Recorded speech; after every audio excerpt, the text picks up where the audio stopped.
ಅದ ಚಾನಲ್ ನೋಡಿ. ನಾನಿವತ್ತು ಬದನೆಕಾಯಿ ಪಲ್ಯ ಮಾಡಿ ತೋರಿಸ್ತಾ ಇತ್ತು, ಸ್ವಲ್ಪ ಆಂಧ್ರ ಸ್ಟೈಲ್. ಇದನ್ನೀಗ ಸಣ್ಣ ಕತ್ತರಿಸ್ಕೊಂಡು ಬರ್ತೆ. ಸಣ್ಣ ಕತ್ತರಿಸ್ಕೊಂಡು ಬಂದೆ.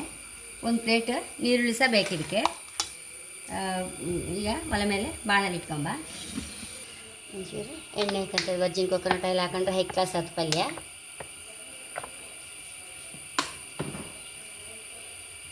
ಒಂಚೂರು ಹಸಿಮೆಣಸು ಹಾಕಂತ ಇದ್ದೆ, ಈರುಳ್ಳಿ ಹಾಕಂತ ಇದ್ದೆ, ಕತ್ತರಿಸಿದ ಬದನೆಕಾಯಿ ಸಹ ಹಾಕಂತ ಇದ್ದೆ.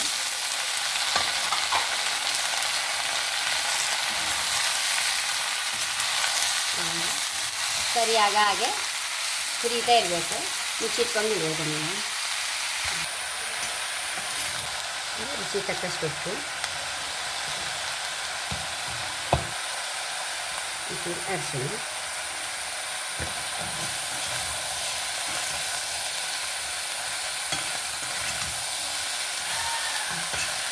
ನೀರು ಬೇಕಂತೇ ಇಲ್ಲ, ಹಾಗೆ ರೋಸ್ಟ್ ಆಗಿಬಿಡುತ್ತೆ. ಇದೀಗ ಹೀಗೆ ಮುಚ್ಚಿಟ್ಕೊಂಡು ಬಿಡೋದಪ್ಪ. ನೋಡಿ 2 ಸಲ ಮುಚ್ಚಿ 2 ಸಲ ತೆಗೆದು ಮಚ್ಚಿದೆ. ನೋಡಿ ಈಗಲೇ ಬೆಂದಾಯಿತು, ಒಂದು ಬಟ್ಟೆ ನೀರು ಹಾಕಲಿಲ್ಲ. ಹೀಗೆ ಗಪ್ಪ ಮುಚ್ಚಬೇಕಷ್ಟೇ. ಈ ನಮ್ಮದು ಗೋಬರ್ ಗ್ಯಾಸ್ ಎಲ್ಲ ಹೆಚ್ಚು ಪವರ್ ಇರೋದಿಲ್ಲ. ಸಿಲಿಂಡರ್ ಗ್ಯಾಸ್ನವ್ರೆ ಸ್ವಲ್ಪ ಬೆಂಕಿ ಸಣ್ಣ ಮಾಡ್ಕೊಂಡ್ರೆ ಸರ್ ಪಟ್ಟ ಕರಟುತ್ತದಾದರೆ. ನೋಡಿ ಬಾಣಲ್ ಸಹ ಈ ಕಬ್ಬಿಣದ ದಪ್ಪ ಬಾಣಲ್ಲಿ ಇಟ್ಕೊಂಡ್ರೆ ಹೈ ಕ್ಲಾಸ್ ಪಲ್ಯ ಆಗುತ್ತೆ ಇಂಥ ಈ ಬದನೆಕಾಯಿ ಪಲ್ಯಕ್ಕೆಲ್ಲ. ಬೇವನ್ನೆಲ್ಲ ಹಾಕಂತ ಇದ್ದೆ. ಈಗ ಸಣ್ಣ ಕತ್ತರಿಸ್ಕೊಂಡು ಹಾಕೊಂಡು ಇಟ್ಕೊಂಡ್ಬಿಟ್ರೆ ಮತ್ತು ಯಾರಿಗೆ ಹೆಕ್ಕಕ್ಕೆ ಸಿಕ್ಕುದಿಲ್ಲ, ಹೊಟ್ಟೆಗೆ ಹೋಗಿಬಿಡುತ್ತೆ. ದೊಡ್ಡ ದೊಡ್ಡ ಇಡಿಯಲ್ಲಿ ಹಾಕಿದ್ರೆ ಹೆಕ್ಕು ಬದಿಗೆ ಇಡ್ತಾರೆ.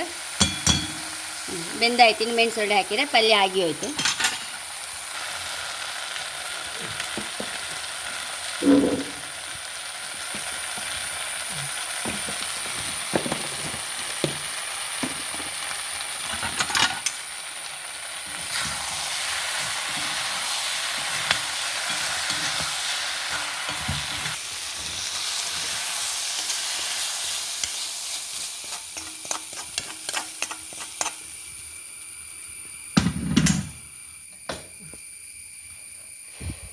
ನೋಡಿ ಇಷ್ಟು ರುಚಿಯಾದ ಇಷ್ಟು ಸುಲಭ ಆಗುವ ಪಲ್ಯ ಖಂಡಿತ ನೀವು ಸಹ ಟ್ರೈ ಮಾಡಿ. ಮನೆ ಮಕ್ಕಳಿಗೆಲ್ಲ ಇಷ್ಟ ಆಗುತ್ತೆ.